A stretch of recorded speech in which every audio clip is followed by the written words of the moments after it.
భుజానికి శస్త్రచికిత్స చేయించుకున్న తర్వాత జనసేన పార్టీ అధినేత ఆంధ్రప్రదేశ్ రాష్ట్ర ఉప ముఖ్యమంత్రి పవన్ ముంబై ఆసుపత్రి నుంచి డిశ్చార్జ్ అయ్యారు. శస్త్రచికిత్స చేయించుకున్న తర్వాత ఆయన విశ్రాంతి తీసుకోకుండా పాలనాపరమైన వ్యవహారాలు, ఇతర అంశాల మీద దృష్టి సారించడం మొదలుపెట్టారు.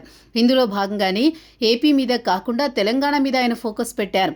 తెలంగాణ ముఖ్యమంత్రి రేవంత్ రెడ్డికి ఆంధ్రప్రదేశ్ రాష్ట్ర ఉప ముఖ్యమంత్రి పవన్ 5 పేజీల లేఖ రాశారు. వాస్తవానికి ఇప్పటికిప్పుడు పవన్ ఎందుకు ఇలా లేఖ రాశారు, అందులో 5 పేజీల లేఖ ఎందుకు రాశారు అనే అంశాలు 2 తెలుగు రాష్ట్రాల రాజకీయాల్లో చర్చనీయాంశంగా మారాయి. పవన్ రాసిన ఈ 5 పేజీల లేఖలో కీలకమైన అంశాలున్నాయి.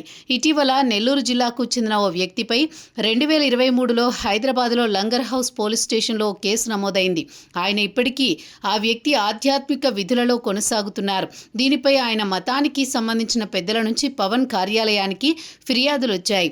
ఈ నేపథ్యంలో ఆంధ్రప్రదేశ్ ప్రభుత్వం దీనిపై పూర్తి స్థాయిలో విచారణకు ఆదేశాలు జారీ చేసింది. తెలంగాణ పోలీసులు కూడా ఈ విషయం మీద సీరియస్ గా దృష్టి సారించారని, ఆ పవిత్రమైన మతాలయం గౌరవాన్ని కాపాడాలని పవన్ అందులో కోరారు. ఇక ఇటీవల షాబాద్ మండలంలో జరిగిన వ్యవహారం గురించి కూడా పవన్ లేఖలో ప్రస్తావించారు. కేసులకు సంబంధించి దర్యాప్తు విషయంలో పవన్ రేవంత్కి అనేక రకాలుగా సూచనలు చేశారు. సాధారణ కేసులు సంబంధించి 60 రోజులు, సంక్లిష్ట కేసులకు సంబంధించి 90 రోజుల్లో ఛార్జ్ షీట్లు దాఖలు చేసే విధంగా కాలపరిమితి అమలు చేయాలని పవన్ అందులో కోరారు.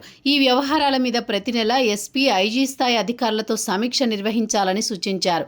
దారుణమైన వ్యవహారాలకు పాల్పడిన వ్యక్తులకు బెయిల్ మంజూరు చేయడం, కట్టడి విధించాలని, అవసరమైతే అధికారులు ఎప్పటికప్పుడు ప్రభుత్వానికి నివేదికలు ఇచ్చే విధంగా చూడాలని, బాధితులను బెదిరించే వ్యక్తుల మీద కఠిన చర్యలు తీసుకోవాలని, అవసరమైతే రౌడీ షీట్ ఓపెన్ చేయాలని పవన్ లేఖలో రేవంత్ రెడ్డికి సూచించారు. తెలంగాణ రాష్ట్రంలో హోంశాఖ మంత్రిగా కూడా రేవంత్ కొనసాగుతున్న నేపథ్యంలో నేరుగా పవన్ ఆయనకే లేఖ రాయడం విశేషం.